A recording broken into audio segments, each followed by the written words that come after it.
আসসালামু আলাইকুম বন্ধুরা, জুলিয়েট কুকিং চ্যানেলের আরেকটি নতুন পর্বে আপনাদেরকে ওয়েলকাম জানাচ্ছি। আশা করছি আপনারা সকলে ভালো আছেন।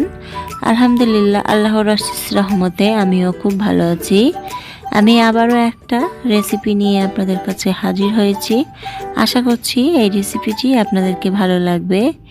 রেসিপিটি যদি ভালো লাগে অবশ্যই লাইক, কমেন্ট, শেয়ার করবেন পরিবার ও বন্ধুদের সাথে এবং আমার চ্যানেলকে সাবস্ক্রাইব করে পাশে থাকা বেল আইকন বাটনটা বাজিয়ে দেবেন, যাতে করে আমি যখনই নতুন কোনো ভিডিও আপলোড করব সাথে সাথে আপনাদের কাছে নোটিফিকেশন চলে যায়। আজ আমি যে রেসিপিটি নিয়ে এসেছি সেটি হচ্ছে ব্রেড চপ। ব্রেড চপের রেসিপি আশা করি আপনাদেরকে ভালো লাগবে। আমি একদম সহজ ও সরলভাবে আপনাদের সাথে শেয়ার করলাম। আমার চ্যানেলে যারা নতুন বন্ধু তারা অবশ্যই আমার চ্যানেলকে সাবস্ক্রাইব করে আমার পাশেই থাকবেন। অনুরোধ রইল শুরু থেকে শেষ পর্যন্ত ভিডিওটা অবশ্যই পুরো দেখবেন।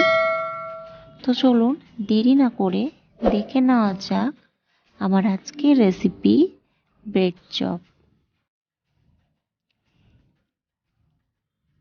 ব্রেড চপ বানানোর জন্য এখানে আমি একটা বড় সাইজের আলুকে সেদ্ধ করে নিয়েছি। আমি এটাকে এবার ম্যাশ করে নেব।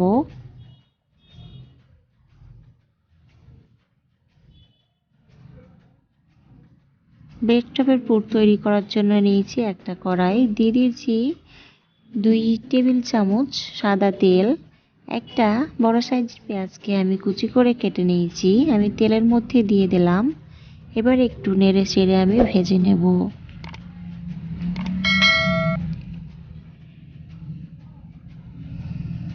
পেঁয়াজটা আমার ভাজা হয়ে গেছে।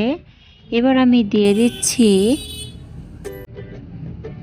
3 থেকে 4টি কাঁচা লঙ্কাকে কুচি করে নিয়েছি, আমি দিয়ে দিলাম।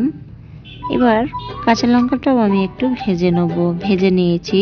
দিয়ে দিচ্ছি হাফ চা চামচ হলুদের গুঁড়ো, দিয়ে দিচ্ছি স্বাদ মতো লঙ্কা গুঁড়ো, ঝালটা আপনারা বুঝে দেবেন।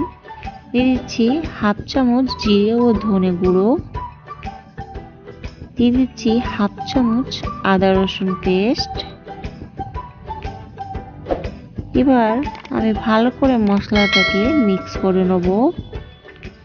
মশলাটা আমার মিক্স করে নেওয়া হয়েছে। আমি দিয়ে দিচ্ছি ম্যাশ করে রাখা আলুটা,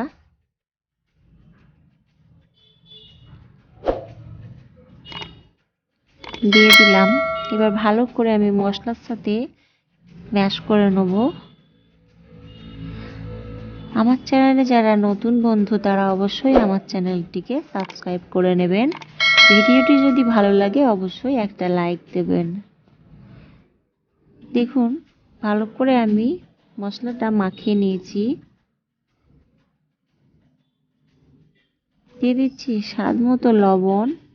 লবণ কিন্তু খুব কম দিতে হবে, কেননা আমি সেদ্ধ করার টাইমে লবণ দিয়েছিলাম। যখন দেখবেন যে কড়া থেকে পুরটা এইভাবে ছেড়ে আসছে তখন পুরটা তৈরি হয়ে গেছে। এবার নামিয়ে নেব একটা প্লেটে।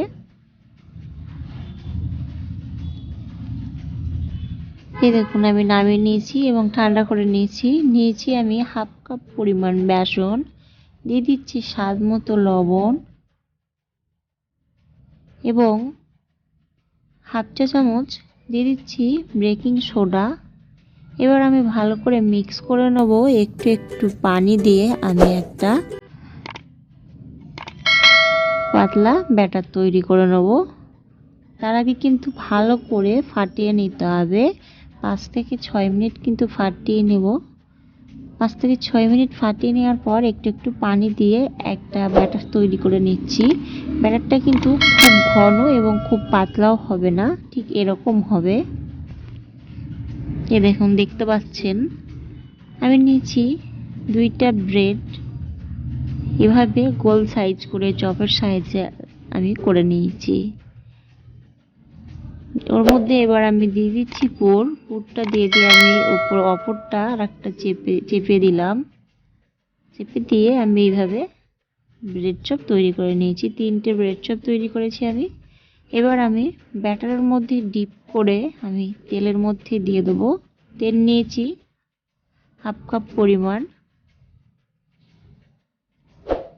তেলটা একটু গরম হয়ে গেলে দিয়ে দিয়েছি আমি। এবার আমি ব্রেড চপটা উল্টে পাল্টে গোল্ডেন ব্রাউন করে ভেজে নেব। ফ্লেমটা আছে লো ফ্লেমে। এই দেখুন আমি গোল্ডেন ব্রাউন করে কিন্তু ব্রেড চপটা ভেজে নিয়েছি। এবার আমি একটা একটা করে প্লেটে তুলে নেব।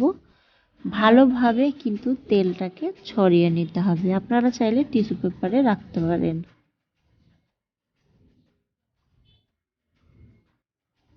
এই দেখুন আমি 3টে ব্রেড চপ করেছি। 3টে ব্রেড চপ আমার করা হয়ে গেছে।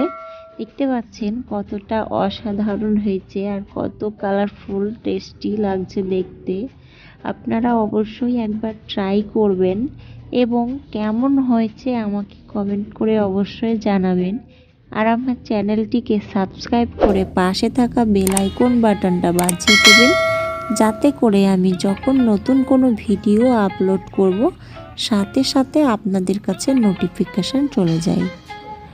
সো ফিরে আসবো আবার কোনো নতুন রেসিপি নিয়ে। ভালো থাকবেন, সুস্থ থাকবেন। আল্লাহ হাফিজ।